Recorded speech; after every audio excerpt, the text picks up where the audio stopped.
दोस्तों ये सेशन शुरू करें उसके पहले मेरे कुछ बेसिक सवाल हैं आपसे। क्या अमेरिका सच में ईरान के खिलाफ एक बड़ा मिलिट्री कैंपेन शुरू करने की प्लानिंग कर रहा है, जो ऑलरेडी हो चुका है उससे भी बड़ा? क्या ईरान ने इतने सारे देशों को एक साथ चैलेंज करके अपने आप को ग्लोबल आइसोलेशन में डाल दिया है? क्या पाकिस्तान सीक्रेटली अमेरिका को सपोर्ट करके खुद के लिए एक और सिक्योरिटी नाइटमेयर क्रिएट कर रहा है? क्या कुर्दिश और बलोच लड़ाकों को यूज करके तेहरान पर प्रेशर बनाने की कोशिश है अमेरिका की? और सबसे बड़ा सवाल, अगर ये कॉन्फ्लिक्ट एस्केलेट हुआ तो वेस्ट एशिया का पूरा पावर बैलेंस बदलेगा? अगर हाँ तो कैसे बदलेगा? इन सारे प्रश्नों का जवाब दोस्तों मैं आपको अपने इस सेशन में दूंगा। वंदे मातरम। मैं हूं विकास पाल और मैवरिक जियोपॉलिटिक्स के आज के सेशन में आपका बहुत बहुत स्वागत करता हूं। चैनल को लाइक शेयर और सब्सक्राइब करना मत भूलिएगा दोस्तों। अंत तक बने रहिए ताकि इन सारे पांचों सवालों का जवाब मैं आपको दे सकूं। दोस्तों कल एक बहुत इंटरेस्टिंग घटना घटी। अमेरिका के एक जियोपॉलिटिकल एनालिस्ट डगलस मैकग्रेगर, इन्होंने एक डिस्कशन में यह क्लेम किया था कि अमेरिका अब ईरान के खिलाफ ऑपरेशंस के लिए भारत से लॉजिस्टिकल सपोर्ट ले रहा है। उनका कहना था कि अमेरिका के रीजनल बेसिस पर प्रेशर बढ़ रहा है और सप्लाई लाइंस के लिए भारत का यूज किया जा रहा है। हालांकि भारत ने तुरंत ऑफिशियली इसे डिनाई कर दिया। बिल्कुल देरी नहीं की डिनाई करने में। भारत ने बिल्कुल साफ शब्दों में यह कह दिया है, Bharat LEMOA, LEMOA, LEMOA agreement के अंडर किसी भी तरह की फैसिलिटी अमेरिका को ईरान पर अटैक करने के लिए ना दे रहा है और ना ही देने वाला है। यह एक बहुत ही इंपॉर्टेंट सिग्नल है भारत की तरफ से। भारत का स्टैंड बहुत ही सिंपल है। पश्चिम एशिया के कॉन्फ्लिक्ट में Bharat neutral diplomatic role maintain करेगा। ना ईरान का ओपनली सपोर्ट, ना अमेरिका के मिलिट्री एक्शंस पर कोई एंडोर्समेंट। भारत का फोकस है रीजनल स्टेबिलिटी, एनर्जी सिक्योरिटी और गल्फ कंट्रीज के साथ स्ट्रेटेजिक रिलेशंस। इसीलिए भारत ने क्लियरली यह मैसेज दे दिया है कि अमेरिका और ईरान का जो कॉन्फ्लिक्ट है, इसमें भारत किसी भी मिलिट्री कैंप का पार्ट नहीं बनेगा। भारत पूरी तरह दूर रहेगा इस सबसे। अब प्रॉब्लम यह है कि अमेरिका का फ्रस्ट्रेशन बढ़ता जा रहा है। कुछ दिन पहले स्पेन ने अमेरिका की पॉलिसीज पर ऑब्जेक्शन रेज किया था। अमेरिका ने स्पेन को ट्रेड और डिप्लोमेटिक प्रेशर की धमकी भी दे डाली थी। लेकिन भारत के केस में सिचुएशन बिल्कुल अलग है। भारत एक मेजर इकोनॉमिक और स्ट्रेटेजिक पावर है। आज के डेट में भारत वट रखता है और Bharat already global trade ecosystem में स्ट्रांग पोजीशन में है। इसीलिए अमेरिका भारत को स्पेन की तरह ओपनली थ्रेटन नहीं कर सकता। भारत ने भी चुपचाप और शांति से लेकिन मजबूती से एक जवाब दिया है कि हम एस्केलेशन का सपोर्ट नहीं करते और हम गल्फ रीजन के स्टेबिलिटी के साथ खड़े हैं। हमें चाहिए एक स्टेबल गल्फ रीजन। इस कॉन्फ्लिक्ट में दोस्तों ईरान का भी बिहेवियर बहुत ही एग्रेसिव रहा है, एक्सट्रीमली एग्रेसिव, जो कि कहीं ना कहीं सही भी है। आप पे अगर हमला हो रहा है, आपके अगर टॉप लीडरशिप को उड़ा दिया जाए तो आप करोगे क्या? अब रिपोर्ट्स के मुताबिक ईरान ने डिक्लेयर कर दिया है कि कोई सरेंडर नहीं होगा और कोई नेगोशिएशन नहीं होगा। ईरान का कहना है कि अगर उस पर अटैक हुआ है तो वो रिटेलिएशन जरूर करेगा। और रिटेलिएशन की कुछ रिपोर्ट सामने आई भी है। कहा जा रहा है कि गल्फ ऑफ ओमान में एक अमेरिकन डिस्ट्रॉयर को टारगेट किया गया है। साथ ही पर्शियन गल्फ के नॉर्दर्न एरिया में एक US लिंक्ड टैंकर पर मिसाइल अटैक हुआ है और वो टैंकर रिपोर्टेडली आग में भभक रहा है। अगर ये सारे रिपोर्ट्स एक्यूरेट हैं तो सिचुएशन बहुत ही डेंजरस डायरेक्शन में जा रही है। अब एक और इंटरेस्टिंग इंसिडेंट हुआ है। ईरान की एक मिसाइल टर्किश एयर स्पेस के पास से गुजरी है। अब टर्की नेटो का मेंबर है, इसीलिए तुर्किश एयर डिफेंस सिस्टम ने उस मिसाइल को इंटरसेप्ट कर लिया और इसके बाद टेंशन्स और बढ़ गए। अब उसके बाद फिर एक और डेवलपमेंट हुआ। ईरान ने अजरबैजान के एक छोटे से एनक्लेव नक्शिवान के पास के एयरपोर्ट को टारगेट कर दिया। मैं आपको मैप में दिखाता हूँ नक्शीवान कहाँ है, तो आपको थोड़ा सा बेटर आइडिया मिलेगा। एक सेकंड दीजिए मुझे सिर्फ।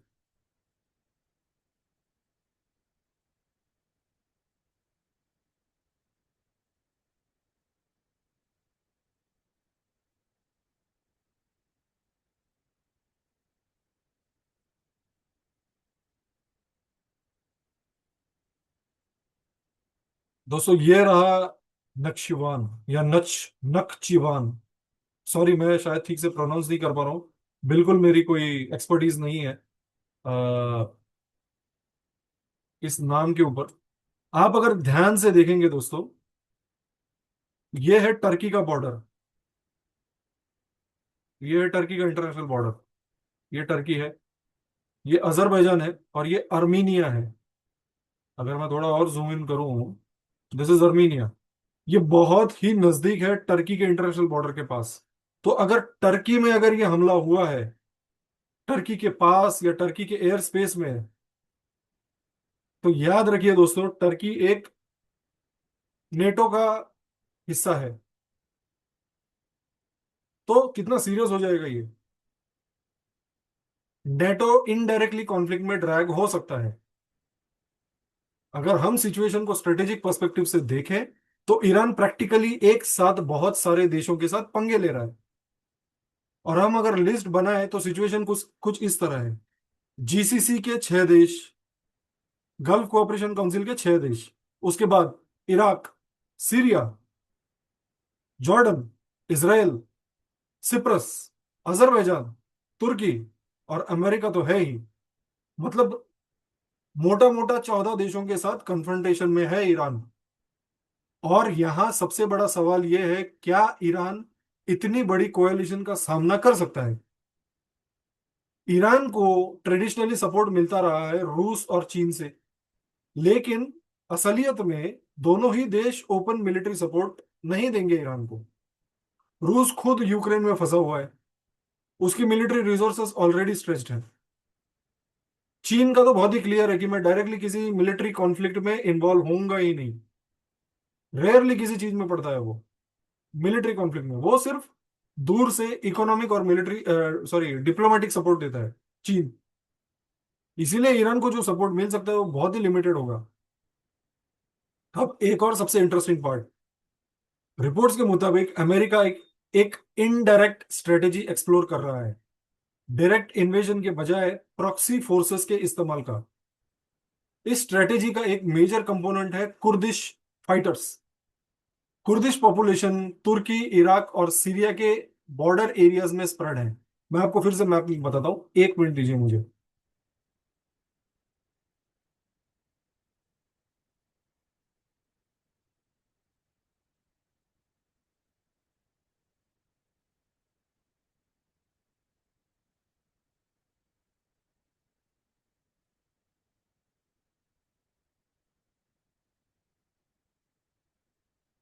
दोस्तों अगर इस मैप को अगर ध्यान से आप देखें, सो ये है तुर्की, ये है सीरिया, ये है इराक, और ये है ईरान। इस मैं जिस रीजन को गोल करके आपके सामने रख रहा हूं, ये ऐसा, ये जो सर्कल मैं कर रहा हूं, इस सर्कल एरिया में कुर्दिश पॉपुलेशन है। कुर्दिश लोग वो है दोस्तों जो 4 देशों में बटे हुए हैं, उनकी एक छोटी सी जनसंख्या है, पॉपुलेशन है, but they are spread among 4 different countries. Turkey, Syria, Iraq, Iran.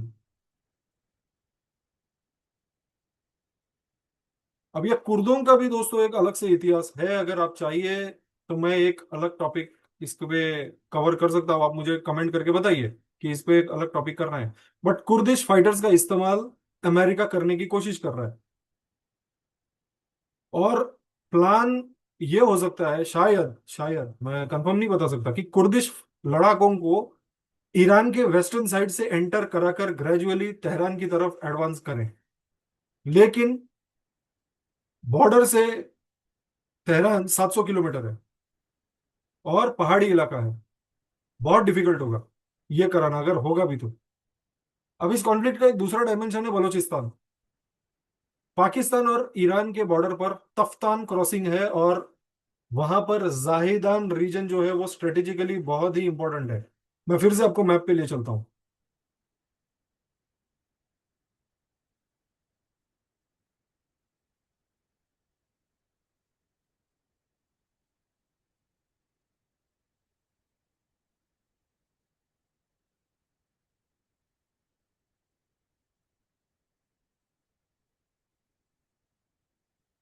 I hope you are able to see the map.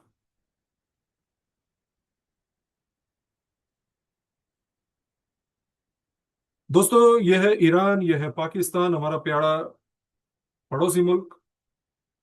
अगर आप देखें तो ये तफ्तान रीजन जो है, this is located right on the border of the Pakistan. ये Pakistan border है, और ये हिस्सा जो है ये ईरान का हिस्सा है। This is जाहिदान। अगर आप ध्यान से देखें।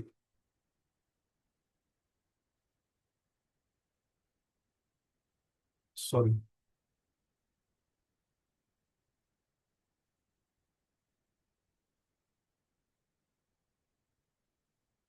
आई थिंक मेरा गूगल मैप रेस्पॉन्ड नहीं कर रहा है दोस्तों। I am sorry. तो आपने वो रीजन देखा है दोस्तों। जाहिदान जो है सिस्तान बलोचिस्तान प्रोविंस का एक मेजर शहर है। अब सिस्तान बलोचिस्तान पार्ट जो है वो ईरान का पार्ट है, बलोचिस्तान तो पाकिस्तान का पार्ट है। पर एक सिस्तान बलोचिस्तान का जो पार्ट है जहां पर बलोच लोग रहते हैं वो ईरान में भी रहते हैं।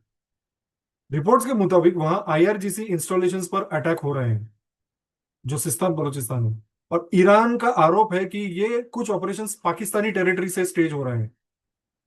अगर यह सत्य है तो सिचुएशन और कॉम्प्लिकेट हो जाएगी, क्योंकि तेहरान से डिस्टेंस लगभग लगभग 1400 किलोमीटर का है यहां तक का। और किसी भी इंसर्जेंट ग्रुप के लिए इतनी डीप पेनिट्रेशन प्रैक्टिकली बहुत डिफिकल्ट है। यहां पाकिस्तान का रोल बहुत इंटरेस्टिंग है दोस्तों। पाकिस्तान अमेरिका को सपोर्ट करने की पोजीशन में आना चाहता है, दिखना चाहता है, क्योंकि उसको चाहिए डॉलर। पाकिस्तान तो है ही भिखारिस्तान। भिखारिस्तान को चाहिए डॉलर। अब डॉलर के चक्कर में वो अमेरिका को ईरान के खिलाफ इस्तेमाल करेगा। ये हम कई कई दिन से ये बोलते आ रहे हैं कि पाकिस्तान ही ईरान को धोखा देगा, मुस्लिम उम्मा होने के बावजूद। लेकिन ये स्ट्रेटेजी पाकिस्तान के लिए बहुत डेंजरस हो सकती है, क्योंकि बलोच लड़ाके जो है वो पाकिस्तान के खिलाफ एक्टिव हैं, और उनको वेपन्स और सपोर्ट मिलता है तो वो ईरान के साथ साथ पाकिस्तान को भी टारगेट करेंगे। मतलब पाकिस्तान खुद के लिए सिक्योरिटी क्राइसिस क्रिएट कर रहा है। अगर इतिहास देखें तो ईरान को अंडर एस्टिमेट करना खतरनाक हो सकता है। 1980 में सद्दाम हुसैन ने इराक पर अटैक किया था। पहले पहले इराक ने काफी ईरान की टेरिटरी कैप्चर कर ली थी, लेकिन फिर ईरान ने एक स्ट्रांग रेजिस्टेंस दिखाकर इराक को पीछे कर दिया, और वो जंग लगभग 8 साल तक चली दोस्तों। 8 साल। और एंड में इराक को पीछे जाना ही पड़ा। इसीलिए ईरान की स्ट्रेटेजिक डेप्थ और रेजिस्टेंस की कैपेबिलिटी को इग्नोर नहीं किया जा सकता। अगर अमेरिका का प्लान प्रॉक्सी फाइटर्स के थ्रू तेहरान पर प्रेशर क्रिएट करना है तो उसमें बरसों लग जाएंगे। यूक्रेन का वॉर एग्जांपल हमने यूक्रेन वॉर का एग्जांपल हमने सबने देखा है, कितना समय लग रहा है। रूस जैसी मिलिट्री पावर को भी टेरिटरी गेन करने में सालों लग रहे हैं। इसीलिए ईरान को डिस्टेबलाइज करना इतना सिंपल नहीं है। इस पूरी सिचुएशन में दोस्तों भारत बहुत ही बैलेंस्ड है। मैंने सोचा थोड़ा भारत पे भी बात कर लेते हैं। भारत एस्केलेशन का पार्ट नहीं बनना चाहता। भारत का फोकस है एनर्जी सिक्योरिटी, अपने लोगों की सेफ्टी, डायस्पोरा जो है वहां पर बाहर गल्फ में, और रीजनल डिप्लोमेसी। इसीलिए भारत चुपचाप स्टेबिलिटी और डायलॉग की तरफ पुश कर रहा है। दोस्तों वेस्ट एशिया की जो जियोपॉलिटिक्स है अब वो एक्सट्रीमली सेंसिटिव फेज में एंटर कर चुकी है। ईरान बहुत ही एग्रेसिव है। अमेरिका प्रेशर बिल्ड कर रहा है। प्रॉक्सी ग्रुप्स एक्टिवेट हो रहे हैं, और रीजनल कंट्रीज भी इनडायरेक्टली इन्वॉल्व हो रहे हैं। अगर डिप्लोमेसी फेल होती है तो ये कॉन्फ्लिक्ट पूरे रीजन को डिस्टेबलाइज कर देगा। इसीलिए अगले कुछ महीने जियोपॉलिटिकली बहुत ही क्रिटिकल होने वाले हैं। चलिए, we will continue to keep an eye, देखेंगे हम लोग आगे क्या होता है। यहीं पर आज के सेशन का अंत करते हैं दोस्तों। चैनल को लाइक एंड सब्सक्राइब जरूर कीजिए। जय हिंद, भारत माता की जय।